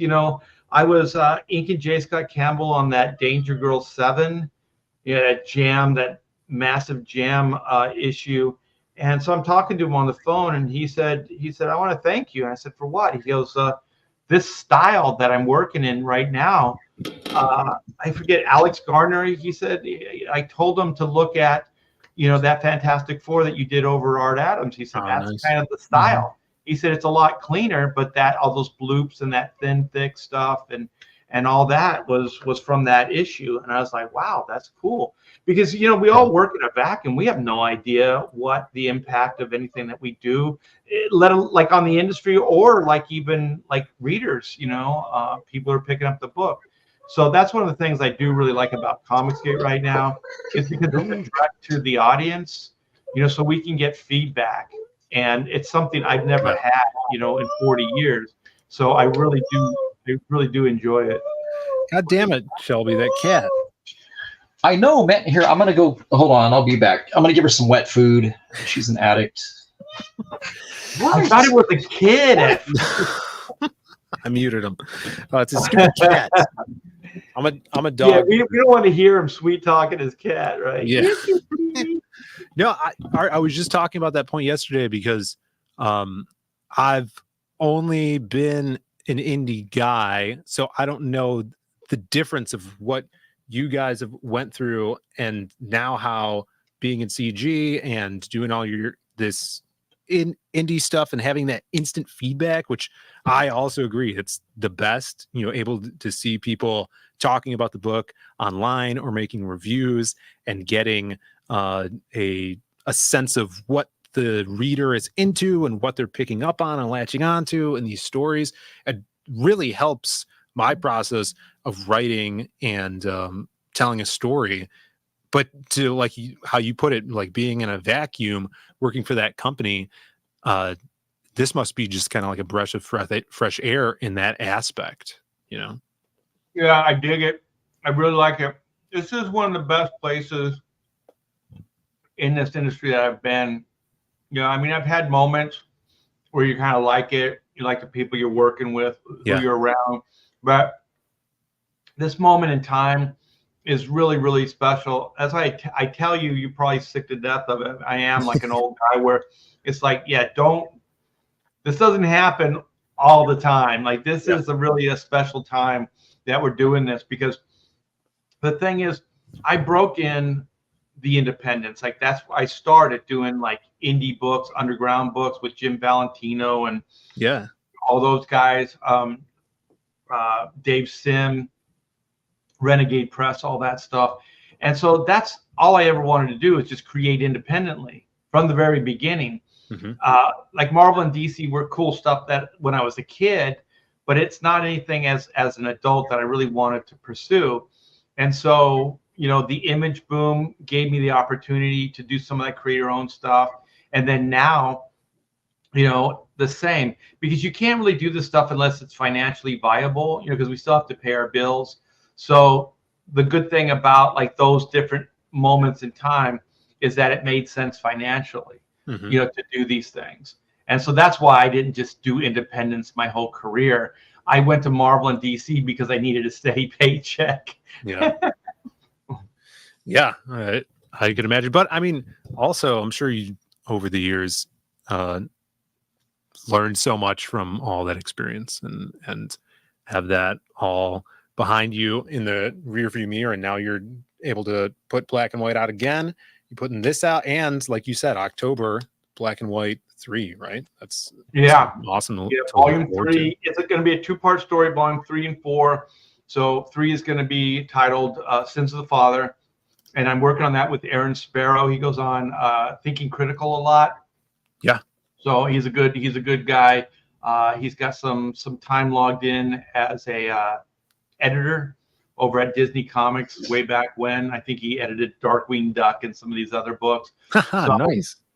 So it's nice to work with another professional, somebody who understands, writing and the craft and all that other stuff. So the one thing he does all the time is he shoots down all my great ideas, and then I have to overwrite him. So that gets a little frustrating, but other than that, you got that veto power. You could veto all of those shoot downs. That's the best. Yeah, actually, and I do. I flex my muscles all the time. I use this phrase. It always works, man. It always works. Do you know who I am? I always say that. Yeah, I don't think I have that ability yet. I'm Shelby, sure you do with some people. yeah, Shelby pulled that with me with the back cover, you know, and that quote. But Angela for $2. Thank you for the super chat, Angela. Always great to have you. Angela says Shelby's cat and Art's dog should have playtime. She puts a little heart emoji. Yeah, the thing about Arrow, my puppy, who is going to be 4 this month, a couple days. Ooh, wow. He just plays rough. Like he's a rough and tumble kind of dog. Yeah. So we have a cat, and the cat is older. And I think if the cat was maybe younger, they would play more. But the cat doesn't really have a lot of patience with the dog. So their playtime usually ends with, and then the dog's like, and then they run into their separate corners. Yeah. Yeah, I could see that.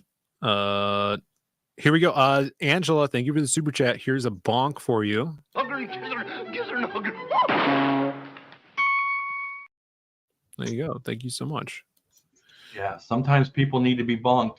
Exactly. And when you guys send super chats, you get bonks. But I think we're going to wrap it up here. Thank you, everybody, for being here. And before we go, I wanted to shout out Art's website as well. You have your awesome website, which you sell originals on, which is freaking awesome. You guys could look through even stuff that's already sold. He still has images on here, and it's I'm pretty sure you still do, because I was eyeballing this piece for like a year. I'm like, I just got to save up money. I want this double page spread from Batman. I think it was either Cacophony or Widening Gyre, and is this Batman doing a backflip and Etrigan shooting fire. I know the piece. Yeah, I did sell that a while ago. God, that's what I went to go buy it, and it was sold. Frick. But he's got awesome art on here, and you could go buy some sweet originals from his site. Hey, go to that chrono. Keep scrolling. Yes. Can you play that video? It's right there on the left. Yeah. Let's see. I haven't seen this thing in years. I think if you just click the chronomechanics.com, maybe you can get it. No, that's not it. That's the website. See if there's the video somewhere. Oh, there it is. Right? Yeah. I was very proud of this. This is the one that Simonson did the forward for.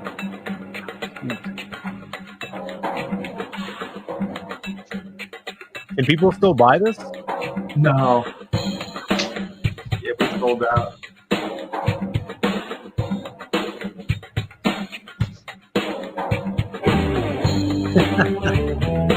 See Donald Trump before he was president. When I was pitching this, the Kids WB and the different cartoon networks, Donald Trump's name was in the pitch. Man, that would not fly today. Yeah.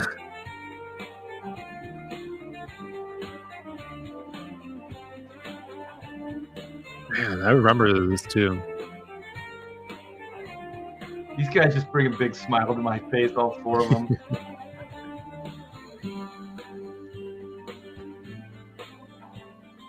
This was this your first crowdfunder campaign? It might have been. Yeah, Kickstarter, I think.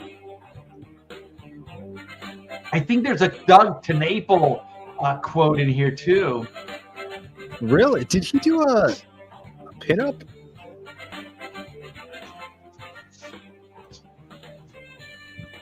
Every Chrono Mechanics story ever told collected on Kickstarter for the first time. Okay, here's Orson Scott Card. I got an Orson Scott Card quote. I was going to do some adaptations of his short stories. And so Orson and I hung out for a while. Here's Bill Ray. Wow, this is going down memory lane here. There's Doug's. Yeah, the first rule of comics is mixing time travel and blue-collar screw-up will automatically produce entertainment, fun stuff, and deadly art. Deadly. That's me, deadly art. Yeah, I'm going to make some t-shirts. It's not just an adventure, it's their job. Wait for it.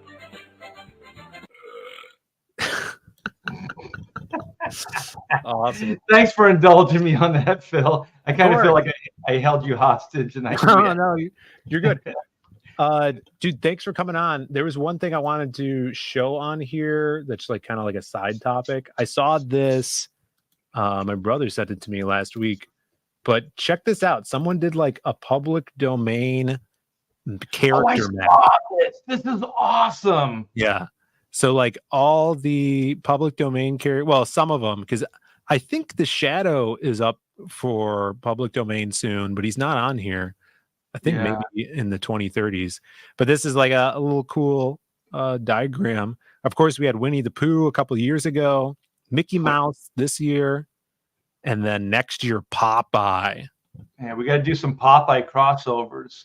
I was talking to an artist, and he wants to do his own Popeye, and I think it would be a freaking insane version. And I hope he should come into the Lost Pages, man. Yeah, jumps out of a TV set. That would be hilarious.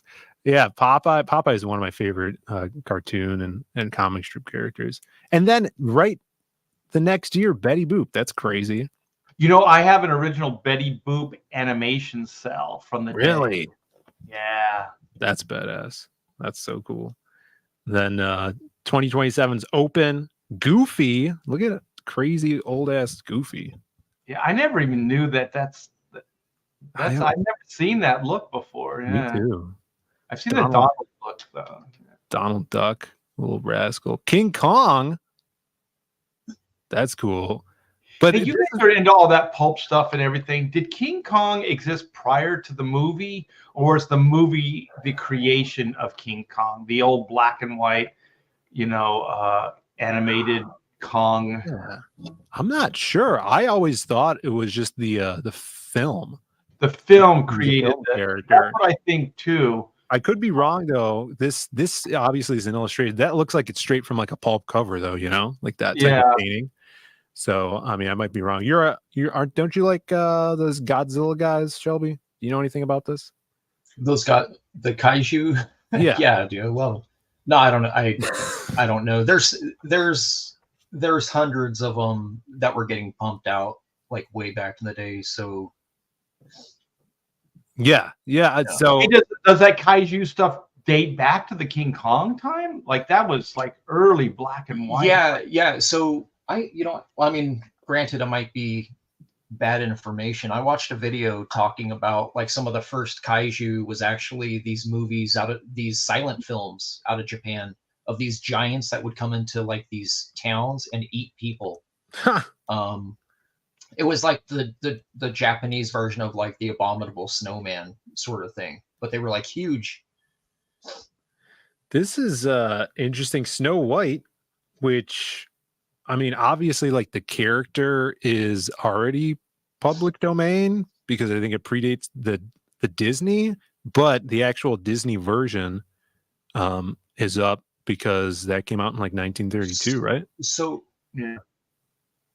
Actually, King Kong. I'm looking it up. I'm sorry. King Kong was 1933, and in the Wikipedia they do refer to him as a kaiju, which is weird. Huh. So I don't know what that's all about, but keep going. Sorry. Yeah, what were you going to say about Snow White, Shelby? You're a big fan. I'm going to get you a T-shirt of that. No, the Popeye franchise, all of the cast, the supporting cast, have different timeline of them going. Right. Yeah. So I think Olive Oil is not. It's like a year later or something like that. Like they all have different years for when they become available. Right. Here, the first appearance of Popeye was in a strip about Olive Oil's family. I don't know if Olive Oil was created yet, but her father, Castor Oil, and his family, that's what the strip was. And Popeye was like a captain of a boat that was going to take him out to an island or something.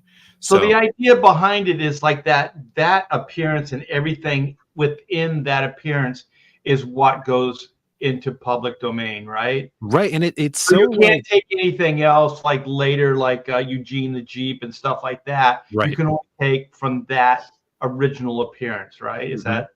Yeah, but at the same time, it's really vague, So like, if you did do a Popeye thing, I mean, I would have a friggin' copyright or domain lawyer look into what you're actually able to use, because like, say like a character like Batman, when Batman becomes going in the public domain in 2035, you could only use the purple glove Batman with the gun and this type of ears, so it's very vague, and I'm sure it'll get a lot of coverage when people start doing Batman, every source of media from Batman, but well, you have fun with that. I'm gonna do the Bill Finger Batman. You guys can have that one.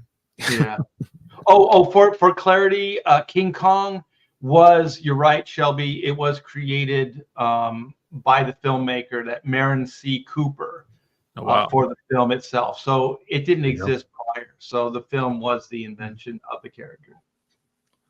Look at all this: Captain America, Joker, Wonder Woman, Bambi. But it's cool to see the Joker with the gun right next to a guy with the shield. Yeah, that's kind of cool looking. Yeah, it's pretty badass.